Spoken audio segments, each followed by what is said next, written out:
Bom dia, boa tarde, boa noite, tudo bem? Eu sou Glauber Carinhana, ortodontista aqui de São Paulo e ortodontista, cirurgião dentista como você. Hoje, mais um vídeo da série Diagnóstico e Planejamento Guiado. Isso mesmo, Diagnóstico e Planejamento Guiado. Por que guiado, Glauber? Porque guiado é um mapa que eu tenho, vou mostrar para vocês o caminho que une a face à mecânica ortodôntica. Muito bem, hoje o nosso caso, a nossa discussão vai sobre um caso de classe 3, de tantos e tantos casos de classe 3 que nós temos, são as classe 3 assimétricas. Essas classe 3 assimétricas, elas são relativamente fáceis de ser identificadas e eu vou usar aqui alguns truques, algumas dicas para você poder identificar e, claro, propor uma biomecânica em cima desses casos. Bom, esta é a série de Diagnóstico e Planejamento Guiado. Nós temos outras séries no nosso canal. Vá lá, curta nossas séries, compartilhe, assista todos os vídeos. Nós temos em andamento 3 séries. Segundas, quartas e sextas são dias das nossas séries. Série sobre formação profissional, sai toda segunda-feira. É uma série que eu falo de como os livros me ajudam na minha experiência, nos insights que eu tenho. E são muitos, hein? Muitos e muitos insights. Demais, demais. Tem também a série de quarta-feira, que é uma série de material mais didático, mais denso. E ali nós estamos falando no momento, nesse exato momento, não sei quando você vai assistir a esse vídeo, nós estamos falando sobre finalização ortodôntica, são vários vídeos sobre finalização ortodôntica. E às sextas-feiras saem os diagnóstico e planejamento guiado. Muito bem, vamos ao que interessa. Antes, curta o canal, clica o sininho, toda vez vai chegar um e-mail para você e você vai poder curtir o nosso vídeo e compartilhar, me ajuda a divulgar aí o nosso trabalho. Classe 3, gente. As classe 3, ela tem uma característica bem peculiar. Na maioria das vezes, as classe 3, quando tem envolvimento de mandíbula, nós temos um crescimento assimétrico. A mandíbula, normalmente, ou direita e esquerda, ela pode assumir um posicionamento de mordida cruzada de um lado ou de ambos os lados e muitas vezes também mordida cruzada anterior. Isso faz com que a mastigação unilateral seja do lado da mordida cruzada e há ali um desenvolvimento pelo esfregamento dentário do lado cruzado. Cresce mais maxila verticalmente. Do lado oposto, como eu tenho uma saída do côndilo, normalmente o côndilo sai para fazer um movimento de rotação, translação e a lateroprotrusão, eu tenho ali um desenvolvimento maior do corpo, do ramo deste lado da mandíbula, então o crescimento assimétrico está instalado. A ponta do mento roda ou para a esquerda ou para a direita, que é exatamente o caso deste paciente. Observe, nós temos aqui o Christian. O Christian mostra bem nesta região aqui, o deslocamento do mento para a esquerda e, claro, o que eu tenho que imaginar que olhando uma face como essa, eu sei que, ou eu posso prever que esse paciente tem uma mordida cruzada e essa mordida cruzada leva a uma mastigação unilateral. E assim o desenvolvimento passa a ser um maior corpo mandibular e aqui a altura vertical da maxila. Muito bem, aqui se comprova aquilo que eu falei na face, se comprova aqui. Eu vou fazer aqui um pequeno aumento só para a gente poder discutir um pouco mais.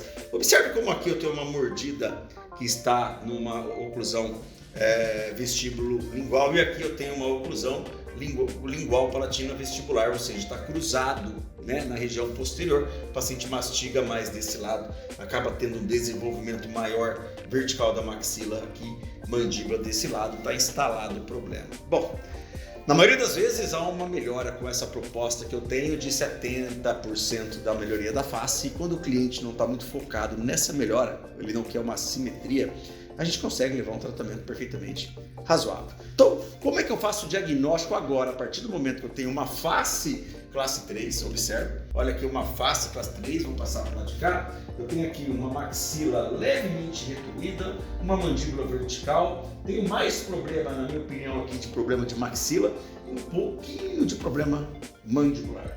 O paciente tem uma característica mais vertical, como a maioria dos classe 3, é um paciente que tem um bom vedamento labial, portanto, trata-se de um paciente equilibrado muscularmente. Porém, o crescimento esquelético levou aí ao desajuste oclusal. Muito bem, com essas referências, eu tenho que imaginar que mecânicas que eu vou distalizar a maxila estão completamente equivocadas. Mecânicas que eu vou mesializar a mandíbula estão equivocadas.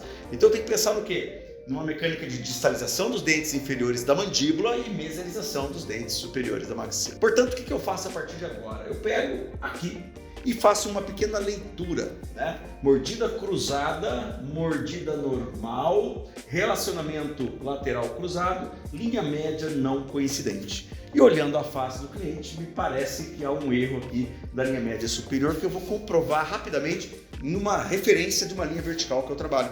Inclusive tem um vídeo aqui que eu mostro exatamente essas assimetrias, mostrando relativamente maxila e mandíbula, quem é que está no momento errado ali naquela situação. Então, aqui eu tenho o paciente do lado direito, eu tenho uma classe 3 de aproximadamente um premolar, tá vendo? Um premolar 7 milímetros aproximadamente, vamos falar que aqui nós temos 7 milímetros de classe 3.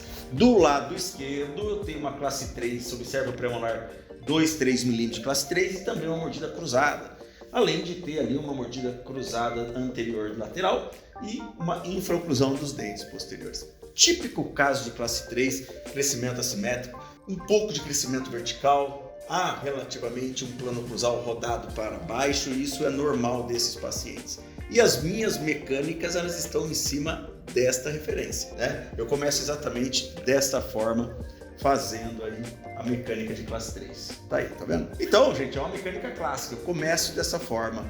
É assim que eu faço. Elástico classe 3, uma mola na distal do canino. Se você olhar em outros vídeos, eu explico o porquê dessas molas, mas o que eu estou fazendo aqui é uma mecânica totalmente simétrica. Mas isso não é legal. Por quê? Porque eu tenho uma simetria. E como é que você faz então para determinar, Glauber, o movimento que você precisa? Olha, quando eu tenho aqui o paciente, eu trago uma linha, ó, causas de erros da linha média, crescimento assimétrico de maxila e de mandíbula. Então eu tenho aqui nessa linha, eu vou afastar um pouco para vocês poderem olhar com detalhes, glabela desce reto, passa na linha média inferior de maneira coincidente, observem aqui, e a superior está errada. Então eu vou fazer uma mecânica que eu tenho que trazer mais a maxila do lado direito, menos a do lado esquerdo. Vocês viram que a classe 3 é maior do lado direito. Portanto, nestes casos, eu associo o microparafuso ortodôntico deste lado da minha região da mandíbula e também da maxila. Então, eu vou ter que trabalhar aqui 2 pontos específicos. Então, olhando aqui, né, o que acontece, tá vendo? Ó, eu tenho aqui uma assimetria esquelética, que é o caso dele. Olha como eu tenho um ramo maior do lado direito, ramo e corpo menor aqui nessa látero-protusão. Olha como existe o desvio de linha média. Então existe uma laterognatia e essa laterognatia é esquelética. Vai melhorar? Melhora um pouco, vocês vão ver o resultado final. Mas, na verdade, eu tenho que fazer também uma mecânica assimétrica.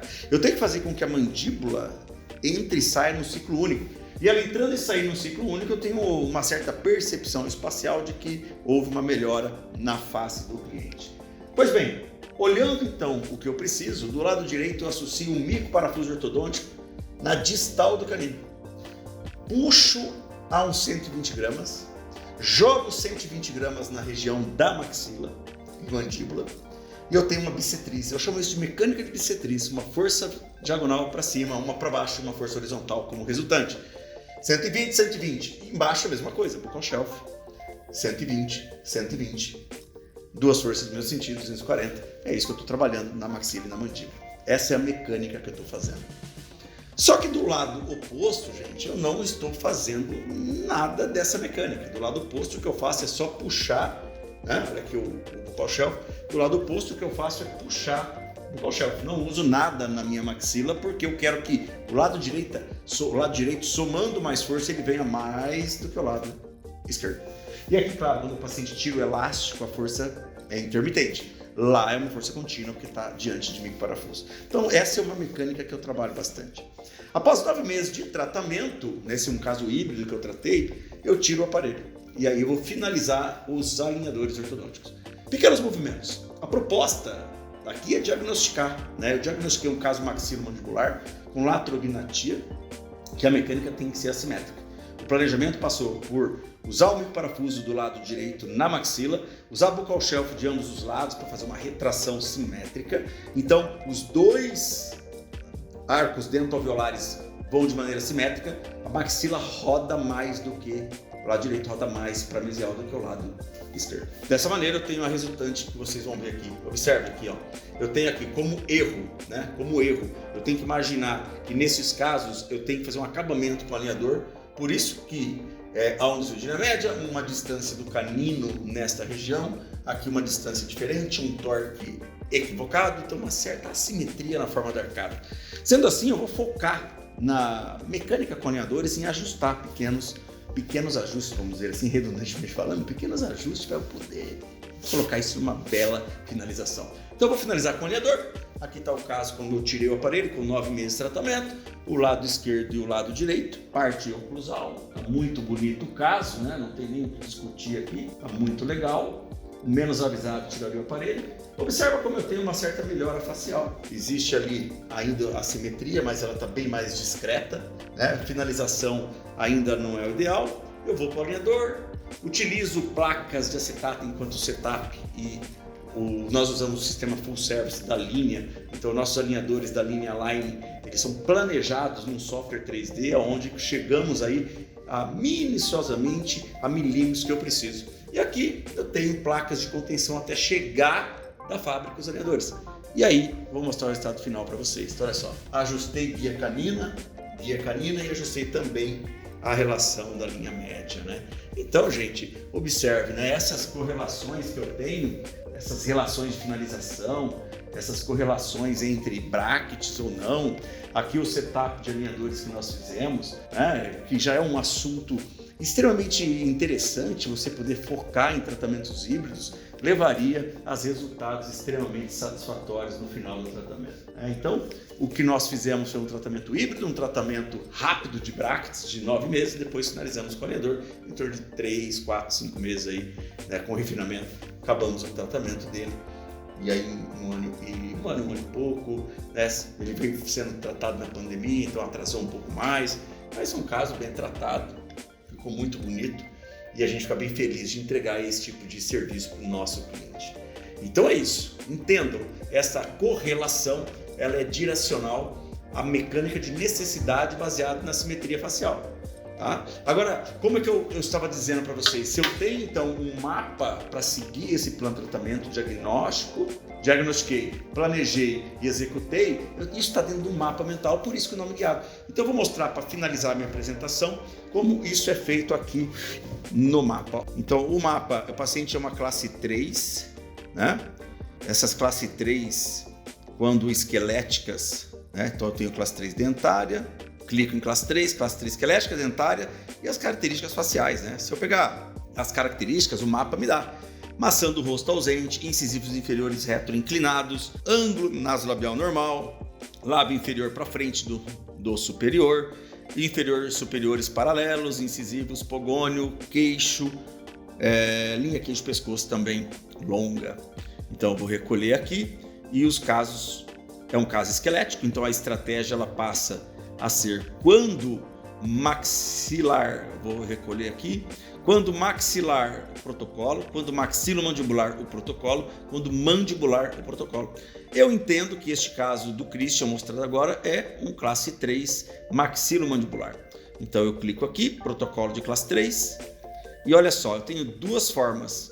Se eu estou num caso que não tem tantos problemas de assimetria, eu vou para somente elástico intermaxilares. Então eu posso até somar aqui, ó, casos simétricos. Se eu vou para um caso onde eu tenho assimetrias, então neste caso de assimetria, olha só, eu uso elástico classe 3, micro parafuso ortodôntico de classe 3 na maxila, conforme vocês viram, que seria o parafuso na distal do canino, MPO na mandíbula, que é o buccal shelf, com uma mola na distal do canino inferior.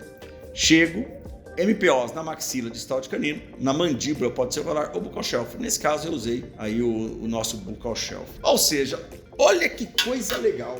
Quando você tem um mapa na sua cabeça, você acaba girando facilmente, você acaba girando os tratamentos entre a face, a assimetria ou simetria e a mecânica associada. Foi isso que nós fizemos. Espero que você tenha gostado, espero que tenha curtido esse planejamento, que seja útil aí na sua vida profissional, que logo entra alguém pela porta com classe 3 assimétrica, você saiba como planejar, que você saiba enxergar o que eu acabei de mostrar. Então, gente, se você curtiu o vídeo, Bota lá um likezinho, encaminha para 3, 4 amigos para me ajudar a divulgar o nosso canal. Também continua assistindo a nossa série sobre diagnóstico e planejamento guiado. Nas quarta-feiras assiste a série de material denso, estamos em finalização. Na segunda-feira sobre crescimento pessoal. Sempre um livro e insights de livro para você. Agradeço, muitíssimo obrigado. A gente se vê no próximo vídeo. Eu percebi que você não clicou no curtir. Então vai lá, clica. Depois você pode sair. Até a próxima.